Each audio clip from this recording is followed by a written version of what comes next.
As you can hear, there is no music. You can see right here, visually you can see it. Here was the radio station, right, in the orange, and now there's just basically static. Here's the blur that we're sending out across this range of signal.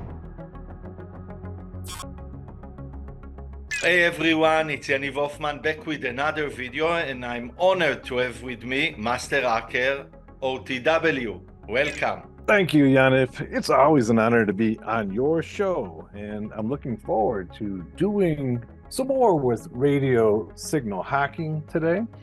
What we're going to be doing today is we're going to be looking at ways that radio signals can be jammed so that the signal doesn't reach its intended target, whether that be in a cyber war environment or just simply showing you what the bad guys can do so that you can counter it.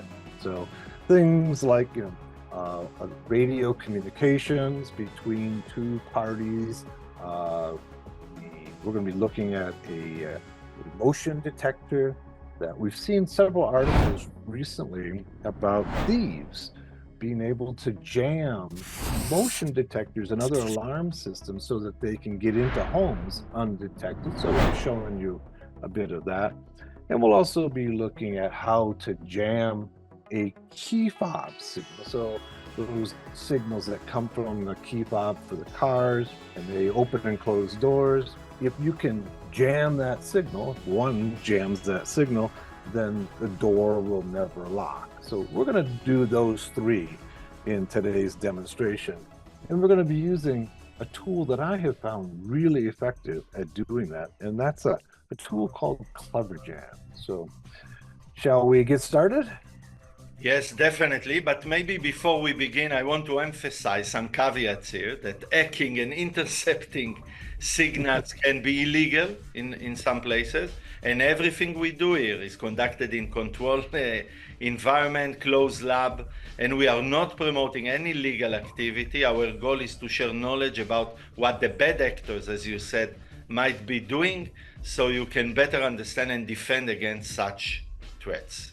We're not encouraging anybody to be doing any type of illegal activity. At least in most countries, this type of activity is considered illegal. In the US, the FCC is the one who enforces these laws, and they say on their website, I'll read it to you, federal law prohibits the operation, marketing, or sale of any type of jamming equipment that interferes with authorized radio communications, including cellular and personal communication services, police radar, and GPS. All of those are illegal. With that having been said, it's also interesting to point out that there are many companies around the world, in the US and other places, that sell jamming equipment.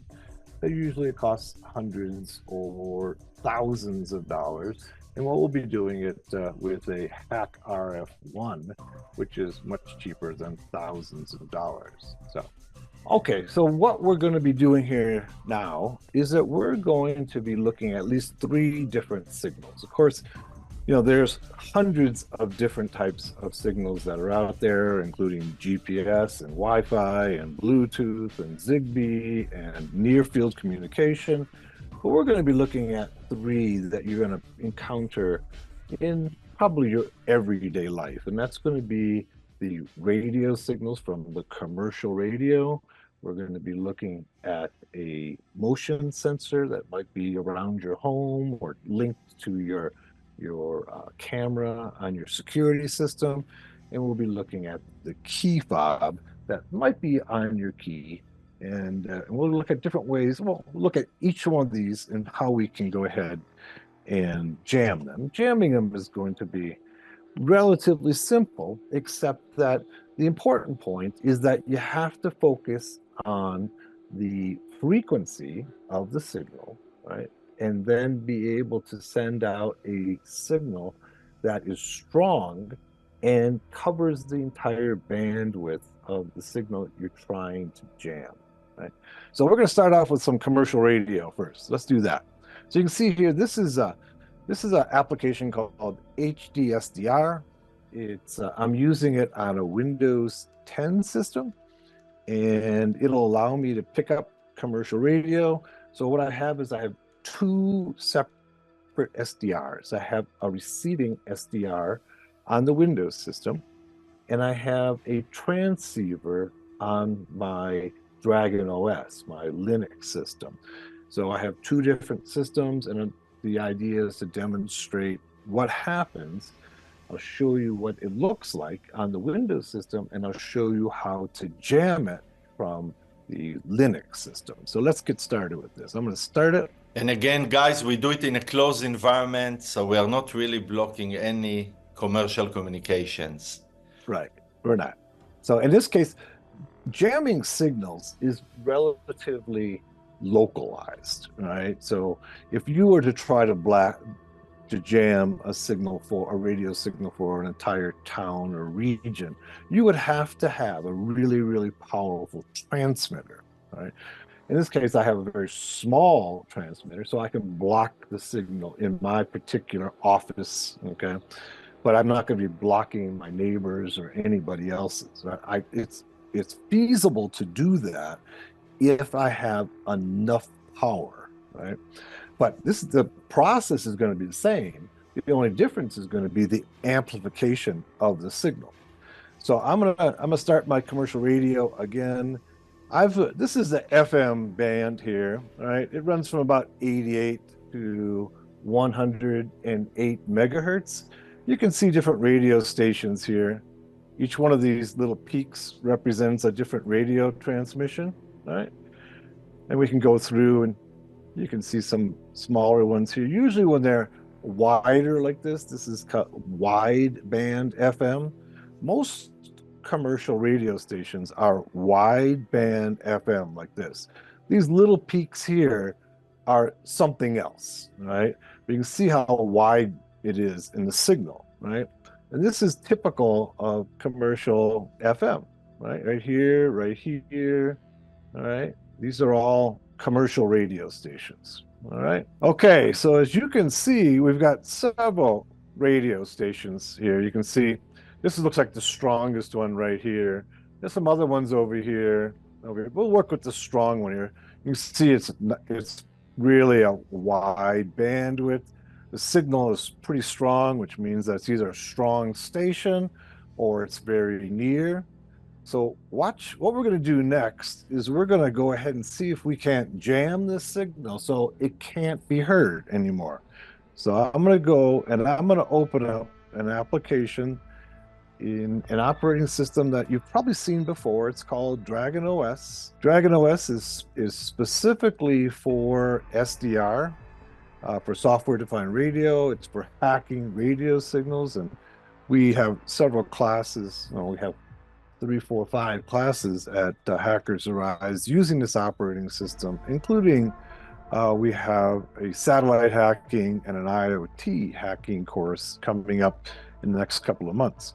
So what I'm going to do is I'm going to go over here and I'm going to go over to other, and you'll see there's an application here called Clever Jam. All right, Clever Jam. I'll open it up, and that's Clever Jam. We can just do an ls-l and take a look at what's in its directory. And you can see there's specifically they have one that's set up for the Hack RF. So we have an application that's set up for the Hack RF. So let's go ahead and use that. It can be used with other SDRs as well. It just takes a little bit of configuration.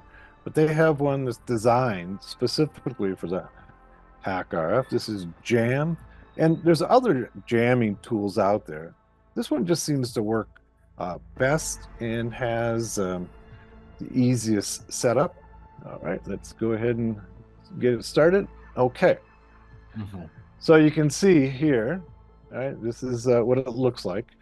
The only thing that we need to do really with this is to go ahead and to, first of all, set the frequency. You can see by default, it's set at 446 megahertz. In our case here, what was our frequency? Let's go back and look. 102.9. So let's go ahead and set it there. 102.9. Okay. And then We go ahead and hit enter. We want to go ahead and set the IF gain higher. Okay. And you can see it's beginning to work with the HackRF, using the HackRF1 with the firmware. And if we go back over there, all right, let's go back and look at our signal. All right. And as you can hear, there is no music. You can see right here, visually you can see it. Here was the radio station, right, in the orange. And now there's just basically static coming through on that radio station. Okay. Or actually, yeah, we're covering a broad range of we're at 102.9. My bad, it's right here. So here's the blur that we're sending out across this range of signal. And this is just blocking. All I can get right now is like background static coming through. So we've covered a whole range. Now let me stop it, okay, and we'll see what happens visually, all right, as well as the sound. All right, we'll stop it. All right. And now let's go back and take a look. All right. And we're focusing on 102.9 in this case here. And you can see we're beginning, it's right about there. There's our signal. Okay. And we could do this one over here too. This one is at like 101.9. Jamming this one. Okay. This is at 101.9. Okay, and we're going to go ahead and jam it. You're probably not going to get all of the signal unless you have a big amplifier, but you can get most of the signal jammed. So, you know, if this was like a cyber war environment, you could make it so that the communication would become very garbled and staticky, right? And so let's go ahead and run this again. Okay, here we go again. Now, the other one was 101. Let's go take a look at it again right here. This one's at 101.9, almost exactly 101.9. So let's jam this one. All right. Hopefully it all works well. 101.9. All right, hit enter. And you see it's still active. Everything's working on this end. Let's go back over to our signal. Let's get the IF high. There we go. We got to get the IF. The intermediate gain has to be high, or it won't do it. Okay, let's go back and take a look now at it. You can see now it's starting to, all right. Once I got the intermediate gain up really high, now I'm beginning, you can see there's no more peak, and you can see all this basically static activity around the center frequency that, you know, you can hear a little bit of it less, but it's all garbled, and it's very much, you know, it's all staticky and garbled. So this is, you can do this on any frequency, any type of radio communication. You just have to set the jam, the clever jam at that frequency. One of the things that's really nice about this clever jam is it allows you to set to cover two frequencies at the same time. And maybe we can do that on another tutorial. But you can see we pretty much have, there's no more peak there anymore. We can see all this green over here. You can still see a little bit of the orange coming through because you can see some of the signals coming through. Let's go see if we can raise the IF gain even higher. Sometimes you can raise it all the way to the top and maximize the RF, the intermediate gain, and then you'll usually get everything out. Okay, you see we got this wide area of just basically we're just putting static into the signal.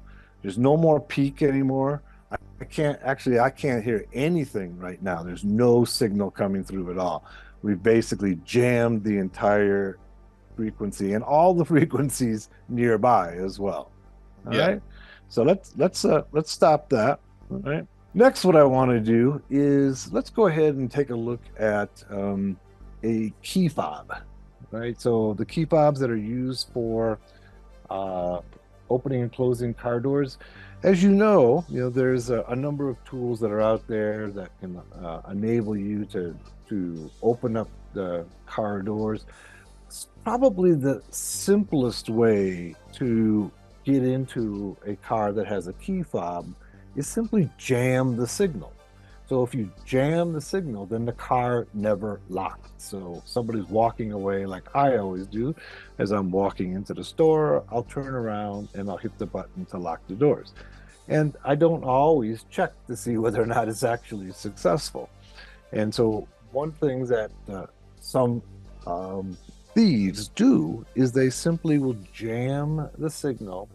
Okay, and of course, it's not going to be successful for the vigilant who's going to actually test and check, but most people are not vigilant, right? And so you can jam the signal, and it's important to point out that these key fobs work on different frequencies based upon what country they're in. And we already talked about it when we presented the Flipper Zero and exactly examples in Mr. Robot TV series. We talked about hacking it. In this case, let's talk about simply jamming it. That's all we're going to do, which is it's really the simplest way is just not let the car door get locked. We know that these key fobs operate at 315 megahertz in the US and Japan and 433.9 in Europe. So what we're going to do is I'm going to take out my key fob here, and we're going to center on 315. You see it right here. I'm going to start, okay, and let's let it run for a little bit, okay? And then I'm going to go and hit lock my doors, all right? You see those two peaks? Yeah, yeah. All right. So it's actually, the stronger signal is actually right here, okay? There's two peaks. So I'm locking my doors right here at 314.336, and then over here we have a signal coming in at almost exactly 315.9. All right. So let's jam the stronger signal here. All right. This one right here, 314.346. So let's go back over to our clever jam and restart it. All right. Let's go back and look at the frequency. All right. All right. I'm going to go hit my car door. There it is right there. 314.3. So it's sometimes the signals are not precisely what is. You can see here these little spots here. That's the signal going out. And we're going to go to 314.3. All right. 314.3. Hit enter. It should be centered right in there. All right. Let's get the let's take the RF gain down and the IF gain up. All right. And then let's go back and see if we can't jam that signal. All right. You remember that before it was coming in right in this area here. All right. And you can see all the noise here already. Right? You can see the noise. This is the jam signal. And now when I hit the button, okay, nothing happens. There's no signal is being received. Okay, not only by my car, but by my receiver over here, because there's all of this noise jamming the signal. So just kind of show you what it looks like, right? I'm going to go ahead and stop it again. So you're actually detecting massive noise on all this spectrum. Oh, I see. Right. Yeah. So here you can see once I stopped it, this noise that was being sent out. That's what the jam is basically. It's radio noise that's stronger than the signal. All right. So it overwhelms the signal. Now, if I hit the key fob now, there it is. All right. I'll do it again. So this means that the car would never receive the signal to lock the doors. Let's do it again. All right, so let's go ahead and start it again. 314.3. All right.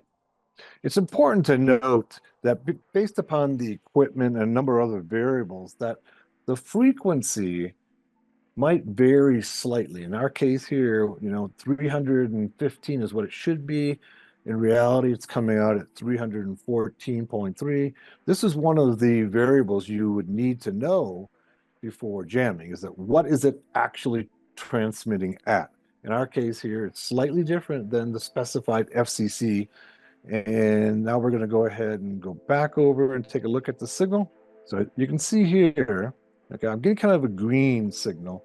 We probably want to, remember we went ahead and reduce the RF gain, increase the IF gain. And when we do that, it's much more intense noise, which means it's going to be more effective at being able to jam or block the signal. So let's go ahead and try hitting the key again. I hit it and nothing happens. Nothing. I hit it again. Oh, got a little bit that time. Yeah. Okay, that time a little bit came through right there. I'm going to try it again and nothing. It's a very weak signal, much weaker than we saw earlier. Let's see if we can't make a few changes here and see if we can get it even more noise in the system. Let's see. Let me see if I can center it right. I'm going to go ahead and stop this again. All right. And try one more time. We're going to try, let's see if we can get the frequency set right. All right, here we go. We got the noise. All right. And then I hit the key fob. There it is. Let's try it again. All right. 314.3. Now let's go ahead and run this again and send out the noise to block out the signal. And of course, the stronger the amplifier you have on the signal, the more success you have. I have a small amplifier on this one. So if you don't get the same results as I do, it's probably because I have a small amp on this system. So I get a little stronger signal. Yeah. All right, well, there we go. Let's go back and take a look at it. But it's not, I have like a $50 amp. It's pretty inexpensive, nothing fancy. Now, I'm not getting the noise. We got to check gotta get the IF gain up, and there we go. So now, let's go take a look. There we go. See it? Look at that. We got a lot of noise coming through there. Now, if I hit the key fob, yeah, much more intense. So I hit the key fob, nothing. Let me try again. Still nothing. So I'm getting a really intense signal centered on exactly the same frequency as the key fob. All right. So if somebody's within my range and they're trying to lock their door, they're not going to be able to lock their door because I've blocked their signal. Okay. All right. Let's do one more example. And this one is from a motion detector. It's an alarm system that people have in their home. It's a common one. And we're going to see whether or not we can block it, all right, so that it never sends out an alarm. So I'm going to go ahead and set this up. Give me a moment here to get it set up. And it's going to be sitting on my desk, so you'll hear it soon, detecting my motion and making squawks. Let me go ahead and close that. Can you hear that? Yes. Let's take a look at these. These are going to come in. Okay, we heard you. Let's see if we can find the signal. You can see it right in here. Oh, I see it here. I don't do well, but I see it. Yeah. See it right here? Yeah. My dog is getting upset. So, OTW, I have a question. What can you do as a defender if someone in a cyber warfare, if someone is trying to inject this noise? What is the countermeasure? First of all, there's a number of things that you can do. Okay. One is, of course, you can use a stronger signal, right? That would be one of the things that you can do than the attacker. The other thing that happens in reality oftentimes is simply use signal hopping. Okay. So that it's not always on the same frequency, right? So for instance, when you're using your Wi-Fi or Bluetooth, both of those technologies use signal hopping. So they're constantly changing frequencies. And so that's, that works pretty good, right? That works pretty good. So if you try to jam Wi-Fi, jamming Wi-Fi you can do it, but you can't get 100% jam. What you're going to end up getting is something like, best I've gotten is like 90% jam. I can jam 90% of the signal. Bluetooth is a very specialized type of jam, and maybe we can do that in the future. We have a Bluetooth hacking class coming up, and we'll be doing Bluetooth jamming, and that's a little more complex than these are simple jams. This is where we're sending out enough noise to overcome the original signal. All right. So what we're going to be doing here now, so this is most militaries do two things to be able to keep this type of jamming take place. One, they send out a very strong signal. Two, it's usually encrypted, okay, but that doesn't stop the jam. Right? Encryption doesn't stop the jam. It just stops from being able to listen to it. And three, they'll do signal hopping, right? So both Wi-Fi and Bluetooth use signal hopping where they're constantly, every fraction of a second, they're using a different frequency. Now that can be overcome by a very strong signal that has a very wide bandwidth, right? That covers all, because they're using frequencies in a really relatively narrow band, right? So let's see if we can't stop this motion detector from doing its thing. All right, let's go ahead and turn it back on now that my dog's not here anymore. All right, there we go. Yeah. There's the intrusion signal. I hear it. Make a motion. I'm not sure. Let me look around the frequency here. We're seeing a continuous signal here. Let's see if it's actually operating. Sometimes these things are operate on different frequencies than they're actually advertised. This one's supposed to be operating at 330. Yeah. Let's look around. Yeah. We're looking around for, okay, it's supposed to be operating at 345. Yeah, it looks like it is. There it is right there. Okay. Mm-hmm. All right, so it's operating about 346 is what it looks like. Almost 346.1. Knowing that, all right, now we can go ahead and try jamming it, okay? So we talked about 346.1. Let's go ahead and jam that. I have it across my desk. You can see it's very sensitive. 346.1, is that where we're at? I think. Yeah. Let's turn the intermediate frequency up. All right. Maybe reduce the RF gain. Okay. Now let's go. Okay, let's go back and take a look. You can see the noise. Now let's see if now the signal has stopped. Now I'm going to move and see if I can set it off again. And nothing happens. So I basically am putting out enough noise within that frequency range. This is a very broad range I'm hitting right here, between about 345.5, about 345.5 to about 346.6. So I'm covering that whole range, and I'm creating enough noise that the signal is not going from the sensor to the alarm. And this is what some thieves have learned to do to be able to break into homes so that the alarms don't go off and the homeowners are not notified, or the police or whoever. So this is a pretty simple tool. It's using a small amplifier. It's using a hack RF1, and it's going to be only limited by how much you can amplify the signal. So the more you can amplify the signal, the more effectiveness you can get. But visually, you can see that we're sending out a lot of noise in that area, and we're keeping any signals from going from the motion detector to the alarm. So this is kind of a demonstration of a simple jammer. As we talked about earlier, there's ways for militaries and police and others to get past this type of jamming. Of course, we'll repeat, jamming is illegal. But it's also important to note that it's a strategy not only by militaries and by police departments. For instance, when an important person comes up to speak, the president, the prime minister speaks, the people who have the responsibility of protecting that person generally will jam all the signals in the area, because oftentimes weapons and bombs can be set off by various radio signals. It might be a cellular signal, which of course is a radio signal, or other radio signals.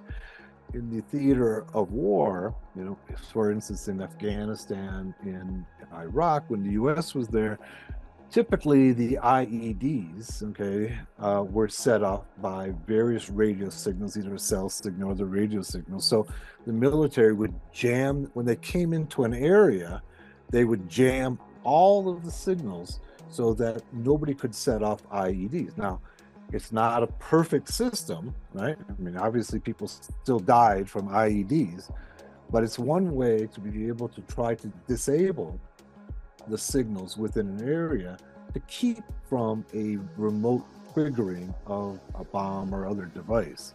It's used typically in almost for every president and prime minister. They don't want signals to be being able to enter the proximity of an important person. So this has a lot of beneficial effects. It's not just a negative thing. It's being used for protecting people. But it's important to note again that if you're trying to jam somebody else's signal, right, not your own, that it is illegal and it can get you into a lot of trouble. Right. So with that said, Occupy the Web and everyone, thank you for joining us in today's session on using software-defined radio for jamming signals. I hope you found it informative and engaging. Again, special thanks to you, Master Hacker OTW, for sharing your invaluable insights and expertise. If you enjoyed this video, guys, please like, share, and subscribe to stay updated with our latest content. Also, feel free to leave your question and suggestion in the comment below. We love hearing from you. And last but not least, remember, Occupy the Web has a massive, significant community called Hacker Arise, where you can find tutorials, courses, insight into everything we spoke about and much more. And you have a discount in a coupon named Yaniv, YANIV. You can see it on the screen. So please use it. And remember, be an ethical hacker. We are only promoting legal activities. Thank you very much. Thanks, Yaniv.